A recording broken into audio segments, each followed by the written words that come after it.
Sir आपको बताने वाले हैं एक्सपायरी अलर्ट कौन से स्टॉक्स हैं जहां पर आगे कमजोरी देखने को मिल सकती है।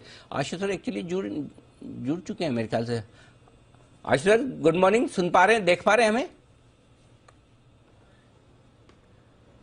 बिल्कुल अनिल जी, गुड मॉर्निंग, सुन पा रहा हूँ, देख पा रहा हूँ।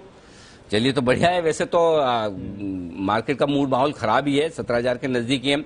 बताएं सर, पहले तो एक बार जरा आउटलुक भी आपसे व्यू भी ले लिया जाए और उसके बाद आपके जो एक्सपायरी अलर्ट्स हैं उन पर बात करेंगे जी।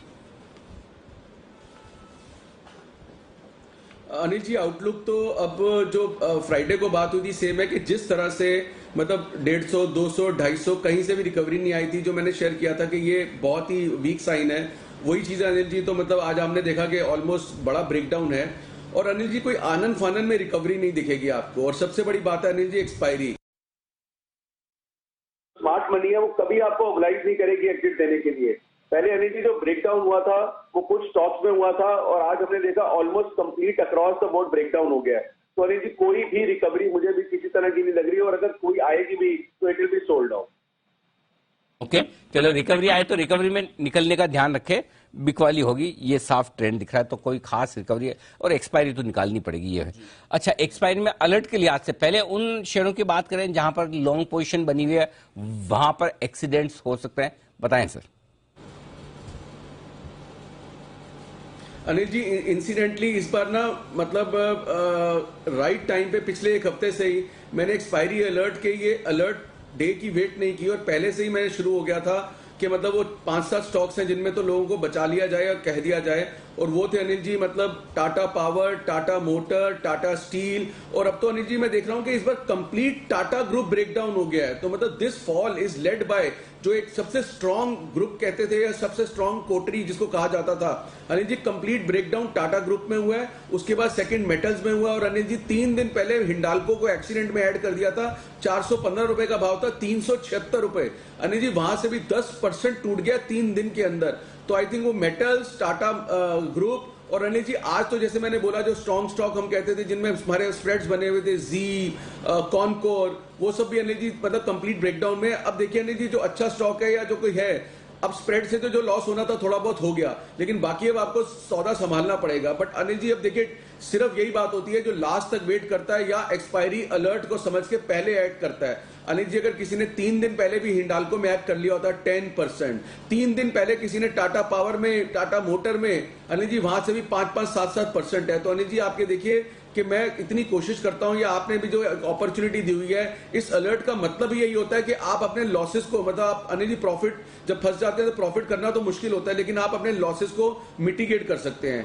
Having said that Anil ji आप कह रहे हैं पहले ये बताइए, पहले और दूसरा और तीसरा सिर्फ ब्रेकडाउन ही अनिल जी, कोई भी स्टॉक ऐसा नहीं है जिसमें रिकवरी आ सकती है।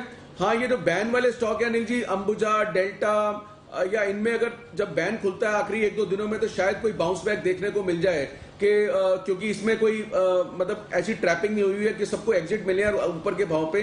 तो जो बैन वाले स्टॉक है अनिल जी बैन से निकलेंगे तो शायद इनमें कुछ ट्रैक्शन दिख जाए, अदरवाइज तो अनिल जी मुझे कोई ऐसी रिकवरी नहीं दिख रही और every recovery will be sold out. और सबसे बड़ी इंपॉर्टेंट अनिल जी सिर्फ वो अब अनिल जी मतलब कहने की बात है, मैं ये अनिल जी नहीं मानता हूं क्योंकि हम जो ये बुलिश स्टैंड्स कभी दिवाली, कभी नवरात्रा, कभी इन चीज का ले लेते हैं ना, इसका कोई कनेक्शन नहीं है अनिल जी। हमारा फेथ है, बिलीफ है, वो बिल्कुल रखिए, लेकिन उसको मार्केट में डाल के अनिल जी भगवान पे या माता रानी पे ज्यादा प्रेशर मत डालिए, वो आपको निकालने के लिए ऐसे कोई नहीं आएगा। तो अनिल जी इंपॉर्टेंट चीज ये है कि एक्सपायरी में कोई मुझे बाउंस बैक मेजर नहीं दिखता। बाकी सब ठीक है, भगवान पे भरोसा तो रहने दो आशु जी।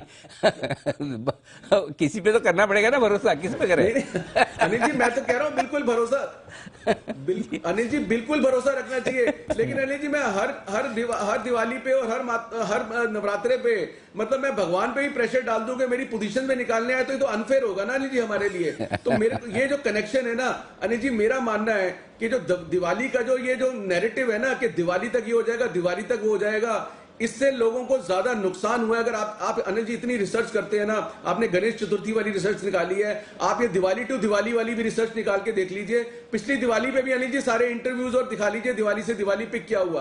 तो अनिल जी मतलब ये मुझे लगता है कि फेथ अलग चीज है, इसको अगर मैं ट्रांसलेट करके या कोरिलेट करके मैं मार्केट पे अपनी पोजीशन पे डाल देता हूं तो वो गलत है अनिल जी। वो एक विशफुल थिंकिंग है, उससे मतलब एक आम आदमी को मुझे तक बच के बचा के रखना चाहिए। ठीक बात है, चलिए सबका अपना अपना व्यू है, उसमें कोई डाउट नहीं है।